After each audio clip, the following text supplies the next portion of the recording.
C.S. 루이스의 그 가공할 힘. 이 소설 정말 흥미롭죠.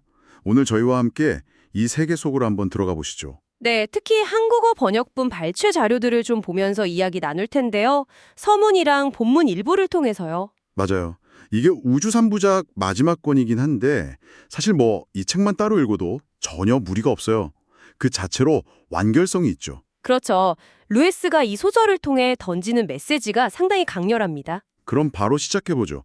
이 소설 딱 펼치면 처음부터 거대한 두 세력의 대립 구도가 보이잖아요. 네, 그렇습니다. 한쪽에는 이제 NIC, 국가공동실험연구소라고 불리는 곳이 있죠. 네, 이름은 되게 그럴듯한데 맞아요. 겉으로는 진보적인 과학연구기관 이런 모습이지만 사실 그 속을 들여다보면 인간 자체를 좀 바꾸려는 어떻게 보면 좀 섬뜩한 계획을 가지고 있어요. 인간을 바꾼다고요? 네. 그리고 다른 한쪽에는 아주 작은 공동체 센트 N그룹이 있습니다. 이전 시리즈 주인공인 랜섬이나 딤블 부부 같은 인물들이 이끌죠. 그 센트 앤그룹. 이들은 NIC와는 정반대 방향인 거죠. 완전히 반대죠.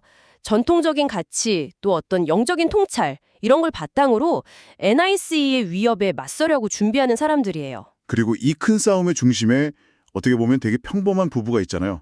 마크 스터독이랑 제인 스터독. 네, 바로 그 두 사람이죠.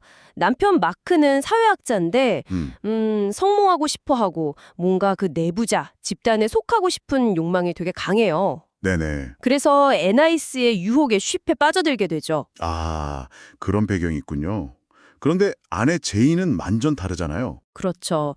제이는 박사 논문을 쓰다가 좀 중단한 상태인데 자꾸 이상하고 불안한 꿈, 그러니까 예지몽을 꿔요.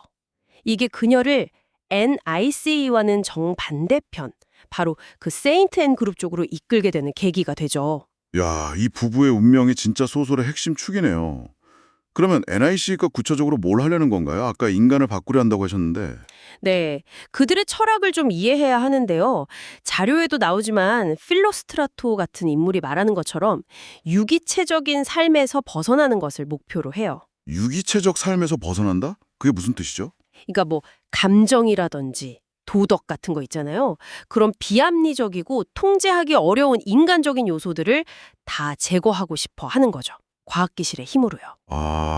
정말요? 완전히 객관적인 상태 그런 걸 추구하는 건가요? 그렇죠. 심지어 언론을 조작해서 여론을 만들고 마크가 초반에 하는 역할이죠. 또 마크가 나중에 겪게 되는 것처럼 심리적인 쇠뇌나 훈련 같은 것도 서슴지 않아요. 와, 진짜 무서운데요? 그 헤드라는 존재도 나오잖아요. 그건 뭔가요? 그 헤드. 그건 사실 알카산이라는 인물의 머리를 이용한 장치일 뿐이에요. 실제로는 매크로브라고 불리는 루이스 세계관 속에 타락한 영적 존재와 소통하는 통로 같은 거죠. 듣기만 해도 오싹하네요. 기술로 모든 걸 통제하겠다는 생각, 이게 되게 효율적으로 들릴 수도 있지만 정말 위험한 발상 같아요. 마크 같은 사람이 왜 처음 끌렸는지도 약간은 알 것 같고요. 네, 그들이 내세우는 객관성, 진보 이런 말들이 처음엔 매력적으로 들릴 수 있죠. 그럼 반대로 세인트 앤 그룹은 어떤 대안을 보여주나요? NIC와는 완전히 다르다고 하셨는데 세인트 앤 그룹은 우주적인 질서, 그리고 눈에 보이지 않는 선한 영적 존재들의 실제를 믿습니다. 루이스는 이걸 엘딜이나 오야르사라고 부르죠. 엘딜 오야르사, 이전 책들에도 나왔던 개념들이죠. 네, 맞아요. 뭐랄까, 우주의 조화를 지킨 그런 존재들이라고 할 수 있겠죠. 그래서 제인의 예지몽도 단순한 꿈으로 치부하지 않고 아주 중요한 메시지로 받아들여요. 그렇군요. 그리고 더 나아가서 아서왕 전설이라든지 잠든 멀린의 기환 같은 고대의 신화나 지혜 속에서 NIC의 맞설 힘을 찾으려고 하죠. 자연, 인간 본성, 전통 이런 것들의 가치를 굉장히 중요하게 생각하는 겁니다. 결국은 과학기술이 윤리 없이 발전했을 때 얼마나 위험할 수 있는지, 또 현대사회의 어떤 관료주의나 권력욕 같은 것들에 대한 비판이 담겨 있군요.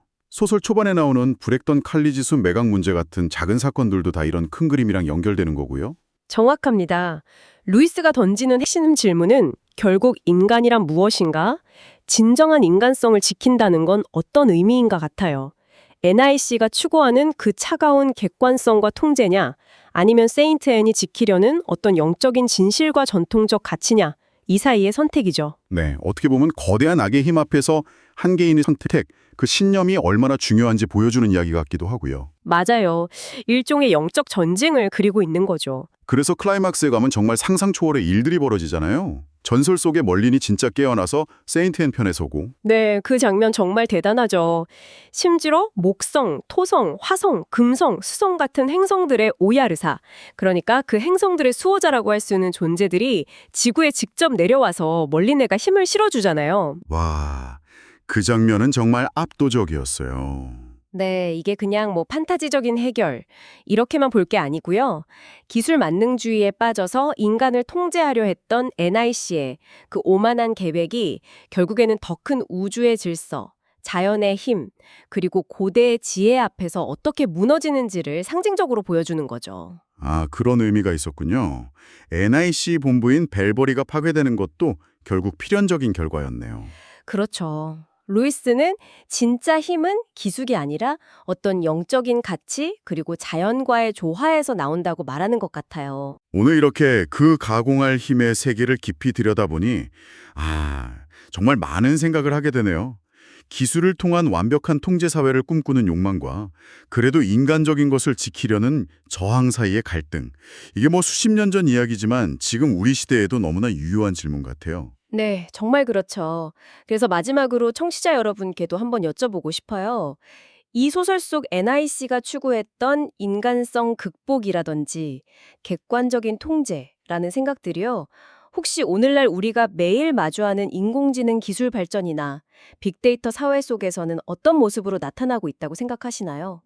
루이스의 경고가 지금 우리 현실 속에서 어떻게 울리고 있는지 한번 좀 깊이 생각해 보시면 어떨까 싶습니다.